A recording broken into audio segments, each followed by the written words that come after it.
Aloha and good afternoon from all of us at Papaololokahi. We hope that you have tuned in to listen to Ka'iulani Odom as she describes ʻAipono during natural disasters. We're having a couple of technical difficulties, but we will be opening the webinar shortly. Mahalo for joining us this afternoon.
Aloha, everybody.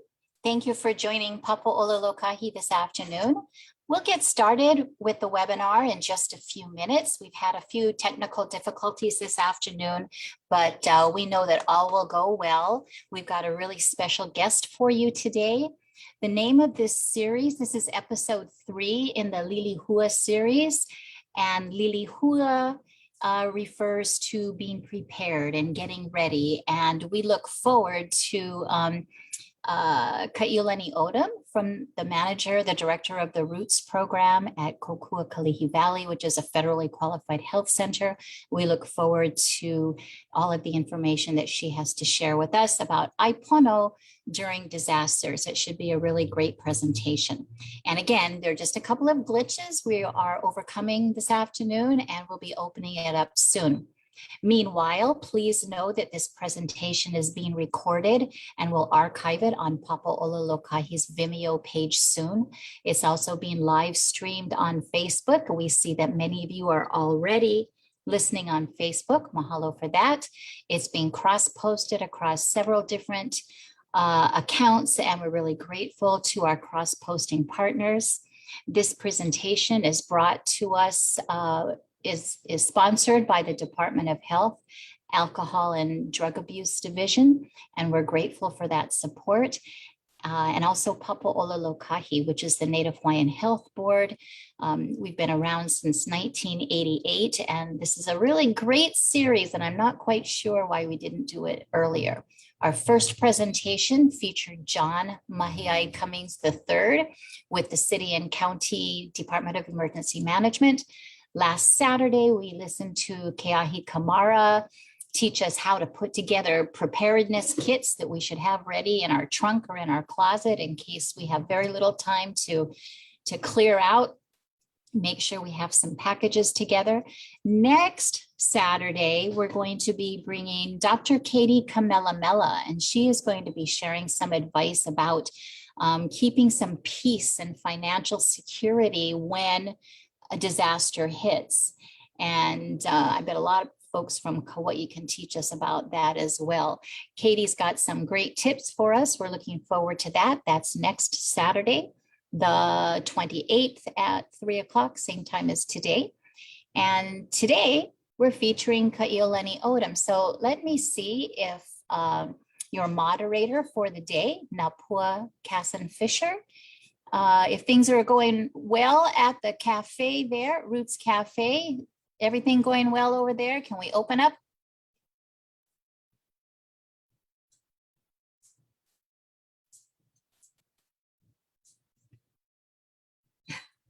Maybe not yet. That's okay. As they get everything together. I know I saw the whole counter full of ingredients, things to pack, mostly canned goods. So I know Ka'iu is getting ready there. In the meantime, what else do we have to tell you? Well, the Lilihua series, this is episode 3 in a 4-part series. Katie Kamelamela is going to be featured next Saturday. But what I can do right now is tell you what's ahead for Papaʻololokahi. Maybe I can do that right now. Right now, Papaʻololokahi is presenting a Ka'au learning series, also sponsored by the Department of Health. Episode 3 on the 26th will be proficiency in creating Ka'au, or Hawaiian storytelling anchored activities, both for the personal and for professional reasons. And then in mid-September, there'll be a Kuka talk story about using storytelling in your work. And that'll be available to everybody. That's very popular, brought to you by Tangaro of Hilo Hawaii Community College in Hilo. We've got Ask a Kauka series. Oh, they've dropped off again. Okay, we're gonna tell you a little bit more about what's on deck for Papaʻololokahi. Next Friday, so last night we had a really great Ask a Kauka presentation with 2 pediatricians just talking about what's what for keiki care during COVID. Are vaccines safe? How are they safe? What about DNA? What about this and that? Really down to earth. So we're going to be archiving that presentation on our Vimeo page. Next Friday at 4 o'clock, we've got Dr. Mahealani Lum from Keolamamo and some of her colleagues. They'll be talking about kupuna care in the time of COVID. On Friday, September 10th, I'm really excited about this one. We've got Dr. Rennie Soon and other OBGYN colleagues of hers, and they'll be talking about wahine care and answering all of the questions that people have about the safety of the COVID vaccine and women's health and pregnant women's health. And is it healthy to breastfeed? And does it impact one's fertility? And they're really just going to make themselves available to answer any questions that people have. And I know that there are tons of questions. So Ask a Kauka, that's going to be Friday, September 10th. We've got another series called Imi Keolamau Amau. Starts August 31st with Jackie Hong, Pukana Euro, and Palama Lee. They're going to open it up by bringing up a Native Hawaiian health plan for recovery and healing. And then we've got other presenters too, Lahela Cruz and Keteri Koihis. She's from an indigenous organization on the continent. And Dr. Martina Kamaka and I, Kim Ku'ule Burney, we are in the process of organizing week 3 for Hawaiian History Month. Week 3 is Ho'ola. We've got 3 different presentations that are going to be really exciting. This is our 2nd year doing this, so we're looking forward to it. And I told you about this already. So maybe, let's go back. Let's go back to this. Maybe you can tell us, I know that there are quite a few people listening on, some of my friends even are watching and listening on Facebook, Mahalo Nui.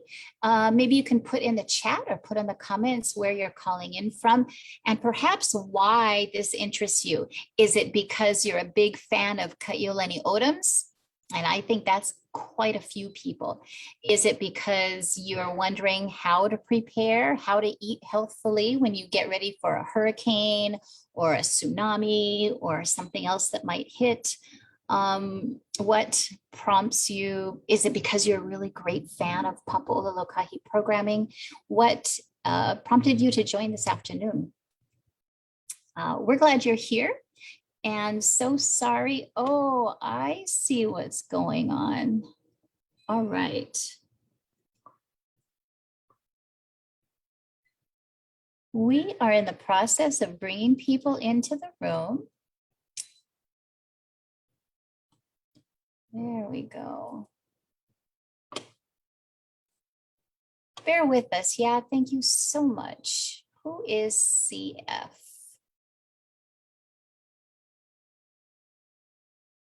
There we go.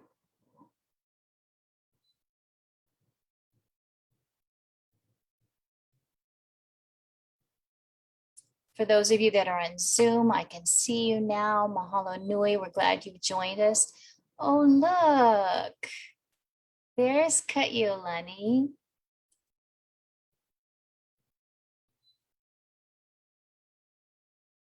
All right, over to you, Napua. Aloha. Aloha, everybody. How's the Leo? Can you hear it? Okay. We hear you. Okay, fantastic. Thank you for joining us, everyone. Without further ado, here is Ka'iulani Odom. Aloha, everybody. Sorry for our technical difficulties. It's just been one of those days. I'm here to talk a little bit about how to prepare yourself in preparing for a disaster. And most of us don't think it will happen to us, but I can just tell you from personal experience, it will. You know, in 1982, Hurricane Eva hit us, and it was the costliest hurricane to Hawaii. And my son, who's 42 now, was only 2 at the time. And there was this wonderful family, Baby Ching and her 3 daughters that used to watch my son all the time. And they were taking a family trip to Kauai, and they wanted to take him with them. And so he went to Kauai with them, and then Hurricane Eva hit. And so for 2 days, I had no idea if they were okay, if what was happening with them. You know, the cell phones weren't 40 years ago what they were. And so I just sat there without any kind of electricity, and I was so worried for 2 days. They had actually been up in Poke when they got the word and went down to their hotel and gathered, you know, pillows and blankets, and ended up going to the Red Cross right at high school, which ends up being 5 minutes away from my grandmother's house, but I couldn't tell them because we had no communication. And so I spent 2 days just really worried as a mother, and had not even thought of any type of disaster preparation. 10 years later, Hurricane Iniki hit, and that was the deadliest hurricane that we've ever had. And I was working at Department of Health at that time. And so I was tasked as part of my job to fly to Hawaii and to visit the different Red Cross centers. We actually went from Hanalei all the way to the other end of the island. We visited all the spots that were taking care of people. We were trying to assess what was the food situation, what was the water situation, people with diabetes and other types of illnesses, were they being taken care of properly? And I can tell you that pretty much we were not prepared for this, you know, and when you're not prepared, what happened is it's just that anything goes type of situation. And besides the stress from all of these kind of things, and then when you don't have good food and you're not taking care, it's just all of this kind of big mess. You know, we went down in Hanalei, they didn't even have clean drinking water. And so the Army had brought out the big tanks. And so I think there's some things you can't control and there's some things you can't control. And what we want to look at is what are some of the things that we can actually control and prepare so that we are thinking, trying to get as much healthy food into our bodies in stressful times. And, you know, it's the same with COVID. We're in this is a marathon. And so what we're really looking at is long term is how do we continue, how do we raise our kids to be as healthy as possible? How do we be as healthy as possible? And so we're thinking about how do we prepare for disasters? What are the kind of foods that we want to keep in our house? And so this, of course, is not your normal time. But if we think it through, we can actually start to have, or we can put together a kit that will give us some of the healthiest foods that we could be eating in these kinds of times. And so what you want to think about is that when some type of disaster strikes, we don't know if you're going to lose your electricity or if your water is going to be contaminated. What do you want to do? And so what they say to do is you want to prepare 3 to 5 days worth of food for everybody. And you want to have at least a gallon of water per person per day. So that's about 5 gallons per day. If someone's nursing or pregnant or has some type of special condition, you want to make sure that there's a little bit extra water for them.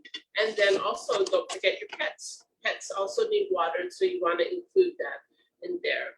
And so I brought a bunch of stuff, and I'm just going to talk about some of the things that we can get. And one of the things that sometimes, we say the hurricane's coming, so you actually have a chance to go and prepare. And so one of the things that I look for when I'm going shopping is what are the vegetables and the things that are going to last a long time without refrigeration. And so you have things like your squashes, your melons, your cabbage, things like citrus, garlic, onions. Those are the ones that are going to last a little bit longer. So if we think about it this way, disaster strikes, and so we don't have electrical power, let's say. And so you need to keep your refrigerator and freezer closed as much as possible. Your refrigerator will keep things cold as they're supposed to be for 4 hours. After that, it starts to get warmer and warmer, and then things aren't as good. Your freezer, if left closed, if it's full, will keep everything cold for 2 days, and if it's half full, for 1 day. And so you'll strategically think about this. You'll start to use up any foods or vegetables and stuff that are going to spoil fast. You're going to use up the refrigerator things first, and then you'll go to your freezer things. And so you want to think about what you have. One of the things that I suggest is putting one of these into your refrigerator or freezer. You can buy them at Lounge or any other store. And this is going to tell you how cold your freezer or refrigerator is, and how, if it starts getting to be warmer, how warm did it get. Your refrigerator should be 40 or below, and your freezer is 0 or below. Okay, so let's go back to this. One of the healthiest things that we can keep around is our kalo and our wala, cassava, even our Polynesian carbs. These are going to keep for a long time. So having these, that they're going to last for a while. The thing though is kalo takes a long time to cook. So what if you don't have that type of power? So what we keep in our freezer are frozen kalo chunks. I have frozen cassava. We also keep frozen ulu. And then you can also keep frozen luau in your freezer. And so these are the things you're going to go to towards the end when it starts to open up. One of the tricks for freezing things is you want to put them in bags, and you want to lay them on a flat pan. And so that everything starts to lay flat in your freezer. Sometimes we just put stuff in a Ziploc bag and stick it in, and then it's all in misshapen and shaped. And so if you freeze it flat, you're going to be able to fit more things in. And these will be something that you can use. You can make stews. You can make all kinds of things with it, and they'll last for a long time.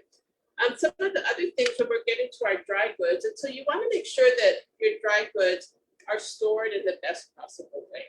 We had those floodings the other, I don't know how many months ago, was it like 3 months ago or something, where people unexpectedly had all this water in their house. And so when you're making your kit and you're thinking about where to store it, you want to make sure you're storing it someplace up, that it's not going to be on the ground, and that when the flood water comes through, that it can ruin everything. And so you want to have things up that are at a higher level. So some of the things that you want to have in there are things like, your pastas. These are going to last for a long time. And then if you go and get your pasta sauces, the tortillas and this pizza crust, these are shelf stable. They don't need to be refrigerated. But what you want to do is you want to freeze a couple of these so you have it. And so you could, like I have my grandkids, like the already made pizza sauce, and we just throw on some cheese, and then if you have any vegetables that are spoiling or gonna spoil, you put those on, and then any meats that you want to cook. Cheese can also go into the freezer and be frozen, and that can be used for a lot of your things. And then even with the spaghettis or things like that, if you have spinach or you have zucchini or tomatoes or anything that's gonna go bad right away, you want to be throwing them into the things that you're making first. The other things that you want to keep are different types of bean soups. You want to try and get them organic if possible, or not things that are really salty. Because if you think about it, what you don't want to be doing is to be having a lot of salty or spicy foods, especially if you don't have a good source of water, because then you're going to be thirsty. That's the same thing too We're going to talk a little bit about dried fruits and beef jerky and all of those kind of things, which are good in a disaster. But again, you have to be thinking these are dehydrated things. If you eat too much of them, it's going to increase your thirst. What is your water supply? So you have to keep all of these things in mind.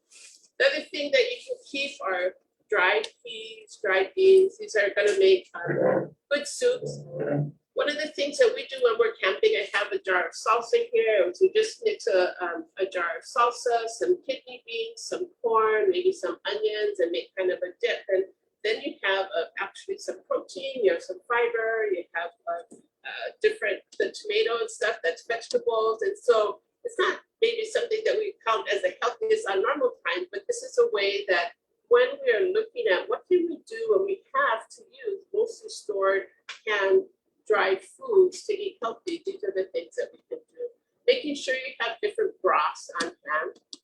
And so chicken broth, vegetable broth, beef broth, bone broth, any of those. You can also make some of these things. One of the things that you want to watch though with canned foods is you make sure that when you're storing them or when you're buying them that there's no bulges or that, because botulism is the one thing that we worry about with our canned foods, and that comes from canning too. And botulism is can grow in anaerobic conditions. So the way that it grows is when there's no oxygen. So that's in canned things, and also if it's low acid. And so that's how we can tell if it might be in there, as if there's bulges or dents. And if you open it up, anytime you use any of these foods and there is an odor to it, that you want to make sure and to get rid of them. The other thing that you'll see on the other end is Spam, right? Because we all eat Spam. Now, is that the healthiest thing for us? No.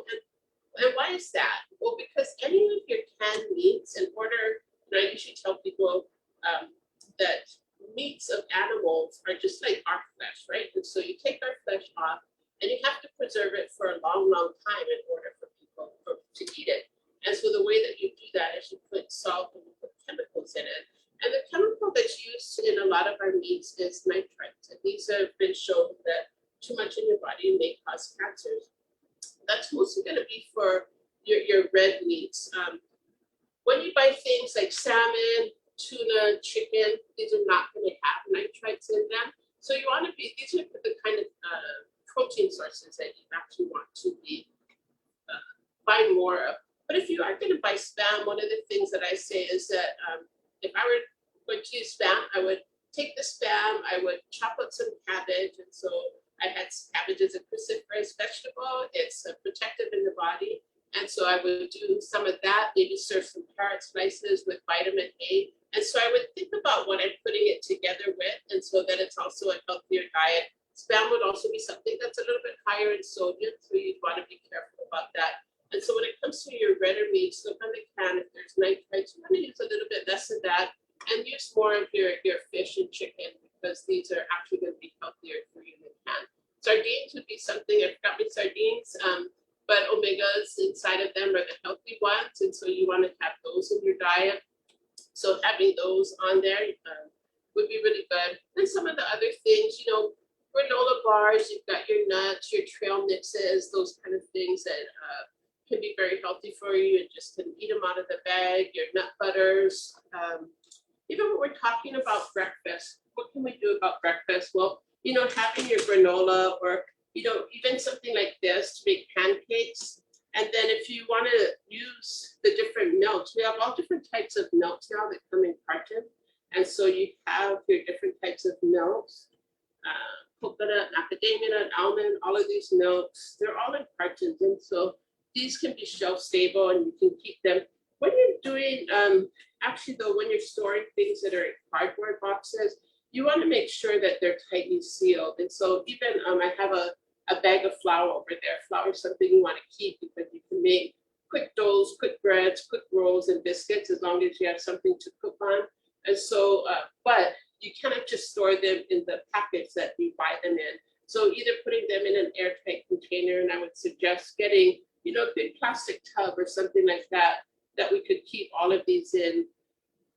This is something else I also do for a quick meal is in some of the Vietnamese stores, you find the curry paste. They have another I don't know if you know what lasca is. It's one of my favorite soups. It's kind of a coconut-based soup, but the seasonings are all in here. You mix it with a can of coconut milk, and you can put in any type. I put in rice noodles, cooked rice noodles. I put in all kind of vegetables, and so that's another way to prepare something that's fast and easy but can be healthy. Over here, I just have your, different types of meats that you could be using. And so we can put have these as snacks or something to eat, especially if you're not able to cook. And of course, your saimin. So your saimin, again, is going to be on the saltier side. And what you would do is you would put in, if you have any type of vegetables, fish cake, those kind of things, you would want to make it healthier. On the other far end, I have just some packaged fruits, individual servings of fruits. This is something that is going to be shelf stable, and you can keep it for a while. Your juices, if you can buy 100% fruit juices. The other thing is that I suggest that everybody get one of these burners and keep these burners at home. As long as you have a good supply of butane, then you're going to be able to always have something to cook. And then in a non-disaster time, you can do shabu shabu and do some of those other kinds of things with them. So again, you want to think about what do you have to use first, what's going to be longer term, and then what is in the freezer, and you want to open things accordingly. You can also make sure that you have a cooler, and that if you have room in your freezer, you want to be, I don't know if you guys did this, but we used to make the milk cartons with a block of ice. So the block ice is going to evaporate much less slower than the cube ice. So you want to have a bunch of those ready to go. Okay. For the water, so like I said, you want to be getting about 1 gallon per person per day. And what happens if you don't, or your water becomes contaminated? The next best thing to do is to boil your water. And let's see, you want to boil the water, and if you can't, so it's going to kill most of the germ. The other thing that you want to keep on hand is just regular household bleach. And I know that doesn't sound like the best thing, but it really is, in times of disaster, one of the ways to kill the germs in your water. And so you're using about 8 drops. I think it's like an 1 teaspoon per gallon of water. And you just are going to let it sit for about 30 minutes, and then keep it covered, and then you can use it after that. If it looks cloudy at all, then you want to make sure that you strain it, or that you somehow filter it through a cheesecloth or something like that. The other thing too to know is what if you do get food poisoning, what are you looking for? And so most food poisoning shows up in 1 to 3 days after you've eaten something that's unhealthy, but it can also be 20 minutes later, and it can be up to 6 days later. And so any type of nausea or diarrhea with the botulism, it's like blurry vision and stuff. And so if you're feeling sick, then you want to make sure that you are getting medical attention if you think that any of your food has may have been unhealthy for you, and that it could have been from something you ate. Now, if lead water gets onto any of your foods, you want to make sure there's some things you can save and there's some things you can't. Things that are with a screw top or flip top, all of those kind of things you want to dump, because there is a chance that the flood water and whatever germs are in it could have gotten inside. But if you have canned stuff, then see, this one's a flip top can. This is something you have to get rid of. But this one's not. And so what you can do is you can take the paper label off. You're going to wash it with soapy water and kind of disinfect it. And what you want to do before you take the label off is to find out when the expiration date is. And so you need to mark that on your can. The other thing is, if you have BPA cans, and let's say all of your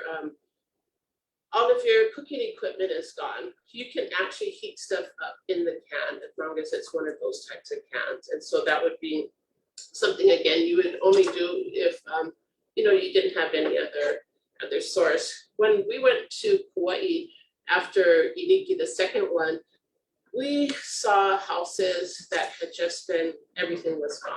I'll never forget in my mind the picture of a kupuna walking on just the platform of her house, and there were things thrown all over her yard.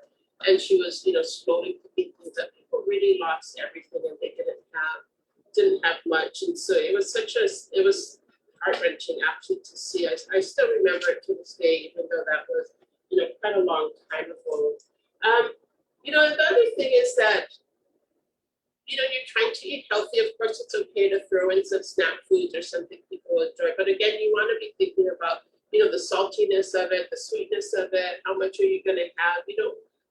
If you can prepare, these are the kind of things that you want to get ahead of time. And so you'll just be a little bit ahead of the game and knowing that you have some healthy things to choose from as you're trying to prepare all these foods. I'm going to ask that it be opened up for questions. If anybody has questions to ask on this afternoon. But one more thing is when you're packing these, like I said, for the dry food, you want to, get some kind of container that you can put in, maybe a couple of containers. And how do you pack it? Most times you think, well, maybe I'll pack all the beans together and maybe I'll pack all the pastas together. But what I suggest is that you pack it in order of expiration date. And so you want to be cycling through these things as they're expiring. You want to use them before they expire. And so you want to be getting foods that you're actually going to eat on a regular basis anyway. And so, and maybe put some kind of master list on the outside so that you can tell what's going to be expiring, or maybe a type of, how they have different colored painter's tape. You might want to just put those on the top so you know that which ones are going to be expiring first, and you take out all the blue tape ones, and then the next month or two when things are expiring, you take out the yellow tape one. But you want to be rotating this. You want to know when the expiration dates are. Again, you want to have things in your freezer that you can pull from. And then what happens when things come back on? How can you tell if things are still good? Well, if you have one of these in your refrigerator or freezer, and they stayed under the 40 degrees for the refrigerator and the 0 degrees for the freezer, then things should be okay.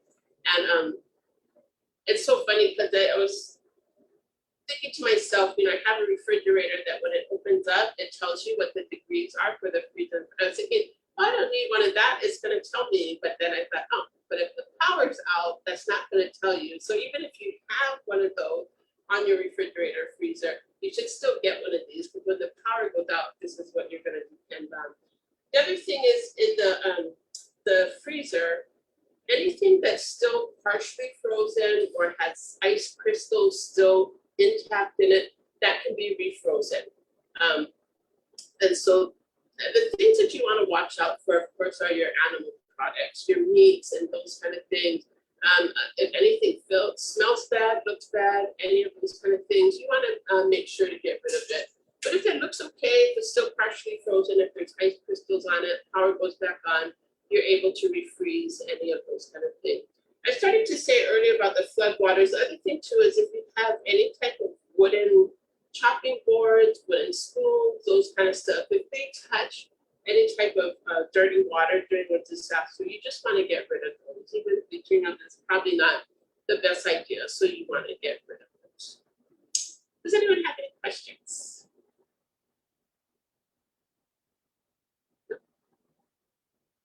Let's see.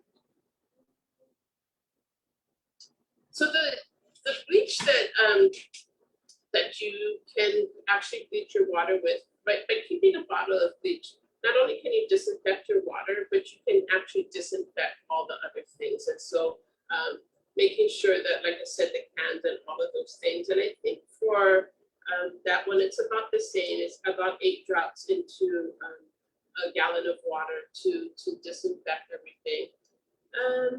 Let's see, are there any other types of foods that, that we talked about? The canned things such as salmon, chicken, nut butters, jerky, nuts and seeds, trail meat. These are your protein foods. So if you want to think in terms of our different food categories, those would be your healthy protein.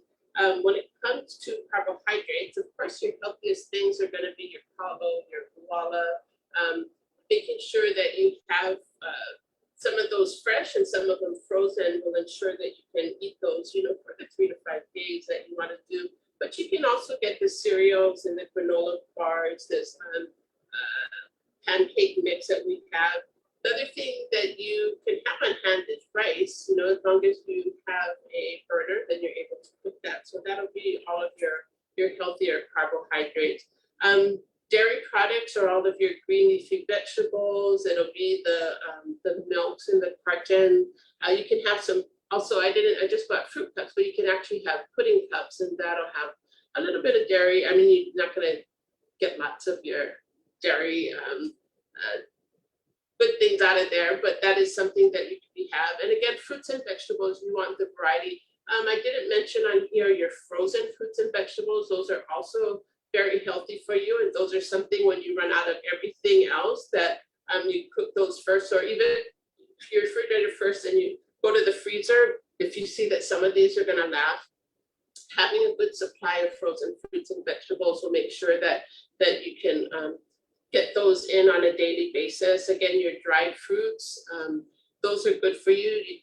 Don't overdo it on those again, because if you think about a dried apple and eating that and maybe eating 5 apples, it's so much harder to do than eating 5 dried apples, right? And so there's a lot of calories and just extra, you just eat more when they're dried. And so you want, and then they don't have all of the moisture and water inside of them. Your shelf stable ones are gonna be your apples and your citrus fruits, your melons. Those are the ones that are gonna last a little bit longer. Besides the large juice, if you wanna have the, you know, I see a lot in Costco now, just a small single serving of 100% fruit juices. That'll be something that you can keep on hand. You know, I really like the idea of having the luau cooked and ready to go, because then you can add a can of coconut milk and anything. You could just add the kalo, or you could add, you know, if you had some other type of protein, and that would actually give you something really healthy to eat. We have one question that's come in, Ka'iu. What do you recommend, or I guess, how does having a barbecue handy factor into being prepared? Repeat the question, Nicole. How is having a barbecue handy in being prepared? Having a barbecue, like a barbecue setup. Like for your leftover meat in the refrigerator and Right, such? right. I'm sorry. I'm just, I didn't quite hear the question. Yeah, so of course you can barbecue. I mean, we have seen a lot of times when the power goes out or stuff, you know, people barbecuing. And so what I would say too is if you have something in the refrigerator, let's say you have a couple of pieces of meat, I would cook all of it, you know, if the refrigerator, because it's only going to last for 4 hours. And so you can barbecue the meats, you can cook vegetables on there, you can cook, you know, fruits and pineapples on there. There's a lot of things you can do with the barbecue. I think that's a good idea for, you know, when the power's off, especially if you're using propane. So that's the other thing, just like these small ones, you want to have enough butane fuel. If you have a grill, you want to always make sure to have that extra can of propane there in case that you need it in a situation. What are some ways that a community can strategize together to, you know, make use of all of their food or support each other? I think that, you know, what I found was in the other two is that, you know, the neighbors talk to each other. They asked if people needed anything. And so you can just, I mean, communities come together always in times of hardship here in Hawaii. And so making sure that if you have elderly or you have people in your family or you have others that may not be able to do all of this on their own, that you want to make sure that those in your family, that you're able to help them and that you can maybe do some type of thing where you plan together as a family. You know, what kind of things should we get? How should we prepare? What should we be keeping? And so that everybody has like a healthy stash of food, and that even for your neighbors, you know, you want to make sure that they all have a little bit of packaged food. So if something, you know, this is a crazy world nowadays. We used to think that none of the things that we see happening now would ever happen, and they do. So the best thing, you know, it's so stressful when you're just not prepared for something that, like I said, this is the part we can control. We can control the food and the water that we're getting set up for ourselves in a time of disaster. Okay. Another question is, a can opener would be an important thing to have in your kit. Are there any other supplies that you would recommend? Well, yes, thank you for that. Definitely a can opener. And so, you know, I actually, some of the cans of stuff I have are actually this flip top thing. And so, but again, I would have to keep it up top. But, and so when you're thinking about your emergency supplies, it's not just the food. Like you want to have batteries. You want to maybe have a cell pack for your phone in case the power goes out. You want to have your flashlight. But you also want to make sure that you have some type of health information that is secure. What about medications? You know, what if you couldn't get your medications, or do you have enough medications to, you know, to last throughout this time?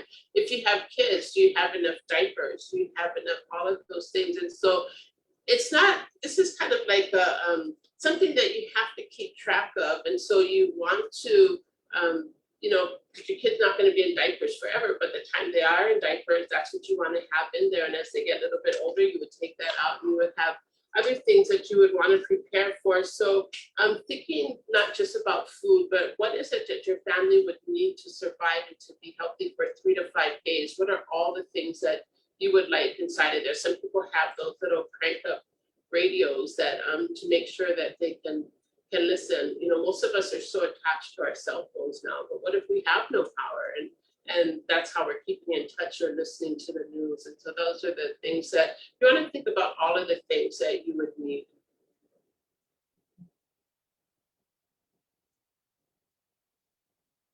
Let's see, anything else?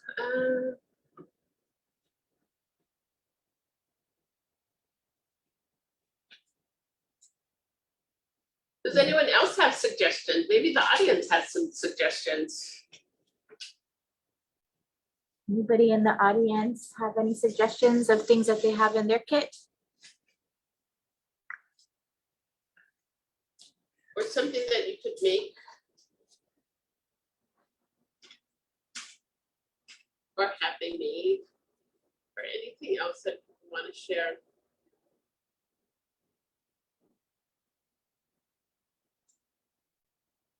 I think besides, you know, having all of these foods, knowing kind of what you would make with some of them are some of the things that you would keep in mind. So, you know, I know from what I have in here that I can make pasta, I can make pizza, I can make a curry, I have enough things for breakfast, I have snacks, I can make soups with the beans and the vegetables, what vegetables I'm gonna do. So even though this just looks like a whole thing, in my mind, I've already gone through, you know, what would I be preparing for 3 days? What would I be preparing for breakfast? What would I be preparing for lunch? What would I be preparing for dinner? And so I have a good 3 to 4 days of breakfast, lunch, and dinner. You know, I'm of course using some of the protein that I would probably have in my refrigerator or my freezer. And so, you know, knowing those kind of things, the squashes and those are always good to have. I mean, we always kind of have them around our house, but these are things that are going to last you for a long time. And so, you know, you can put those off, but that way, at least, you know, 3 weeks in, if you needed it, you would have. And this has kind of been actually my survival method for COVID, because I didn't want to go shopping a lot. I'm still trying to, you know, stay away from crowds. And so when I would shop, I would know the produce and things that were going to get done first. And of course, I would have, you know, buy my protein that would go in the freezer. But I would have things that were going to, that I knew I could use in the first week. I would have these longer lasting vegetables and fruits that would go in the second week. And then I would have a bunch of other shelf stable things or freezer stable things. Because, you know, I wasn't in a power outage, but I was trying to make sure that I was being healthy and that I didn't actually have to go to the store more than twice a month. And so for the early days of COVID, I only really did shopping a couple of times a month. But I had to plan everything out, and so that I was using things over time. But I was sure to get, you know, I was keeping the paulo and the walla and those things around, and so I was getting really healthy carbohydrate.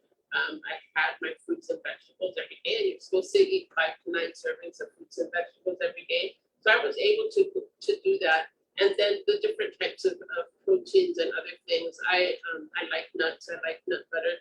Oh, the other thing that I keep around is I keep around around some healthy tea. So this is a ginger and ohana tea, so that I can, besides, I like drinking tea, but I'm looking for things that are going to keep my immunity up in this kind of times. I also have a chai probiotic tea that I really like, along with the mamaki, and I drink olena all of the time. So, olena is seasonal, and when it is in season, I get it and I chop it up, and then I dry it, and I have a jar of just dried olena. So if I need to boil that, I'll boil that. The other thing is you can use it in tea bag. And then the other thing that you can do, and there wasn't enough time in here, is that if you have a bunch of vegetables that are going to go bad, you might want to try fermentation. That's different from canning. Someone had asked me about doing canning, but it's not something you want to do on a webinar, because canning, you really need to make sure you're getting the pressure right, the temperature right, the timing right, because there is danger in that if you're keeping meats and stuff out of a refrigerator for long periods of time. So you want to make sure that you're doing it right. Fermenting vegetables is actually a little bit easier, and you can ferment almost any vegetable with probably about a 5% salt solution, and that's easy to figure out. It's for another webinar. But the fermenting of vegetables will also help you to get your vegetables to last a little bit longer. But the other thing that it's going to do is it's going to help your gut, because especially if this isn't how you eat on a regular basis, you want to make sure that you're still having a healthy gut microbiome. And so having some vegetables, having the kimchi or the sauerkraut, but we also ferment things like squash and carrots and jicama, and you can really ferment almost any vegetable that you want. And so having a little bit of that around to eat with all of your meals is actually going to be something that you can do to keep your gut healthy.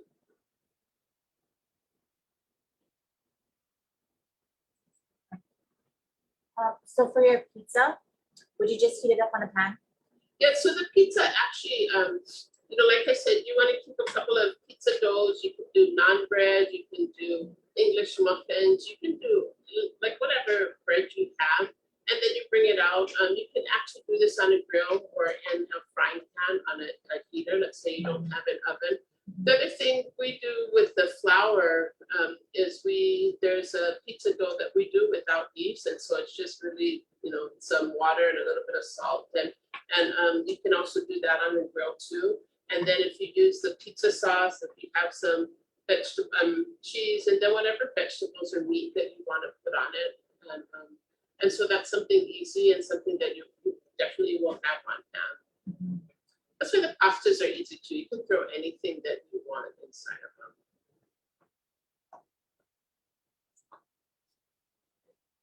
Any other questions from the audience or on Facebook?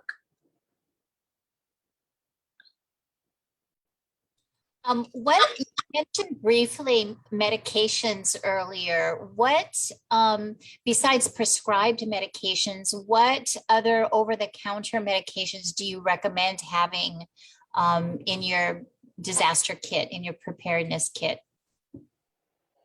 Well, I mean, everybody should have a first aid kit at home. So you're gonna want, just your basic things that you have in your first aid kit, or if you get cuts, if you get headaches, any of those kind of stuff. You should all have a first aid kit that goes along with it. But what you should have somewhere that's visible for anyone that comes in if something happens is a master list of medications for anybody that's in your household. So in case anything happened, any of the paramedics or a doctor, anything, they would know what medications that your family needed. I mean, for prescribed medication, people aren't going to keep like a month ahead of time worth in a kit someplace, but they should have it someplace. So if they need it, there should be a list that they know where to get it, or that if a doctor had to treat you and you couldn't tell him, or sometimes if you have a lot, you don't always remember everything on your list, and especially if it's a long name and what your dosage is. And so especially in times of disaster, you want to have a list. And if you've got a family with people in your family, and maybe dad's on something, and maybe one of the children, you just want to make sure that that's all listed out. So it would be very easy for anyone that needed to get help would be able to have that available for others. One question is, Are you using bottled water or do you have other storage sources? No, so you want to have enough bottled water. And, I'm especially one that tries to use almost as little plastic as possible. But if you have to use a bunch of bottled water, that's fine. But also if you have your own containers where you can rotate the water. And so you can put, you just need to make sure that your containers are clean, and you would want them also to probably not be glass, because if something happened and they were to fall over, then you would lose all of it. So, but good grade plastic, or the kind that they sell, which is BPA free and everything, you can actually fill them up yourself and store them and just rotate them at certain times. And so then you would have bigger ones. Some people, things like the Brita filters and those things you keep in the refrigerator, those aren't sufficient enough within a disaster time to just count on that for good water. So you want to have that stable thing of water. And so it doesn't have to be, you don't have to buy water. You're welcome to make it yourself, as long as you have containers that can be sterilized and then the water can go inside of those. You mentioned earlier that for people who have health issues or whatnot, like pregnant women, and having more water for them, are there any other things in particular for pregnant or nursing mothers that we should include in a kit? No, I mean, I think, if you're pregnant, of course, you want to eat as healthy as possible, and you want to not have any contaminated food. And so if you're pregnant, you're going to or if you have any type of immune compromising health conditions, you're going to have to be a little bit even extra careful. So that means, most of this food is stable, but if you're pulling things out of the refrigerator that, maybe you're going on that 4 hours, some meats and stuff like that, for nursing moms, we always promote breastfeeding. And so up until 6 months, if you are breastfeeding, that's just the best thing for your safety. And so that's going to be a way for them to get their nutrients without having to, mix formula and stuff. But if you are using formula, then again, you want to make sure that the water that you are mixing it with is clean water. So either bottled or something you bottled your first, boiling it or bleaching it. These are the 3 ways to get clean water. And if you have infants, then again, between 6 to 12, maybe you do want to include some, healthy baby foods that are in jars that can be stored. And so they will have something to eat. At 6 to 12 months, it depends on what you're feeding them. But if, you're just starting them on things like koi, and, having the frozen kalo and the frozen or wala, the luau, those would be some of the earlier things. Bananas, those kind of things. But you can supplement by just having some healthy jarred food just in case, so you don't run out.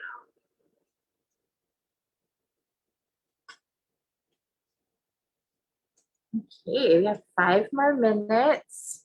Any other thoughts, suggestions, questions?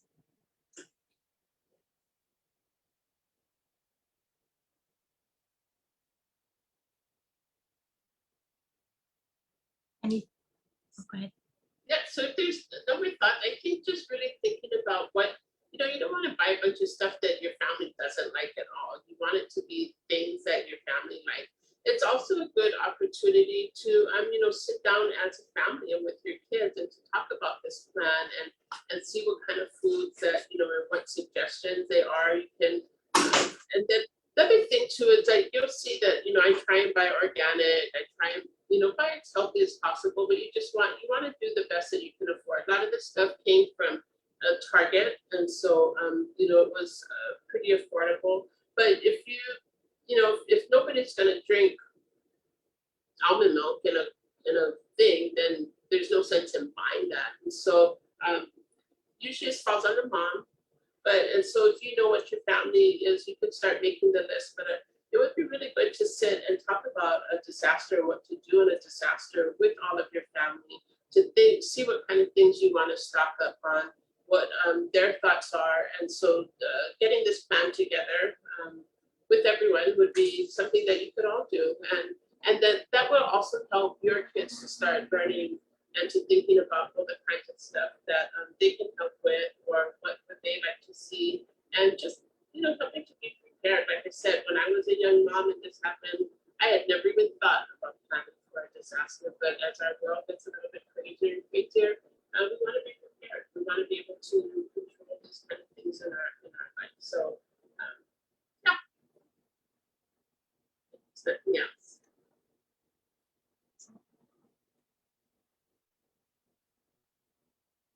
But what garden foods are best for disaster eating? What kind of garden foods are best for disaster eating? What kind of garden food? I'm not sure I understand that question, but I think if you're just talking about what can you grow, or what's growing, like I said, you want to just look at how long things are going to last. So whatever's growing in your garden, like tomatoes, tomatoes don't last a real long time, and so you would eat them first, but then you can make sauce out of it and freeze it in your refrigerator, those kind of things. Like I said, all of these, the squashes, the melons, those kind of things, your citrus fruits, those are what's going to last you a little bit longer time. When I'm thinking about what people grow over here, I don't know, there's all kinds of things. We grow long beans and beans in our garden up top. Those are gonna last. Your coyote's gonna last. Your ulu's not gonna last that long, so you want to cook it. Or again, that's why we freeze a lot of these things. Is because when ulu comes in season, there's a lot. Same thing with your fruits, like the mangoes and the bananas. Now that the mangoes are in season, you could freeze some of those kind of stuff. So it's about thinking ahead and how to use your food in a long term. But whatever you're growing in your garden, that's great. That's, I always say things that grow in our own garden, they know us the best. They're growing in the very soil that we walk on, so they know our body, they know what we need. So the more that you can include from your own garden, the better off that I think would be, the healthier it is for you. I think everybody should have a garden. Everybody should. That's one of the ways we're going to develop a more resilient food system is if we're all growing some of our own food, whether it's in a pot or it's in the land, that every little bit counts, and that we need to not depend so much on outside to get all of our food in, but that we're all growing our own food and all the food. Thank you so much, Ka'iulani. This is Kim. I'm off camera, but we listened to every word.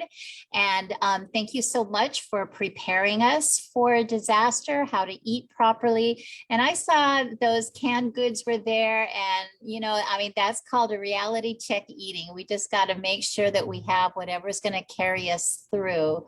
Right? There's ʻAipono, there's ʻAipono, and I think you provided some really smart and sensible tips on what to have on hand. So mahalo nui Ka'iulani Odom, Director of the Roots Program at Kokua Kalihi Valley in Kalihi.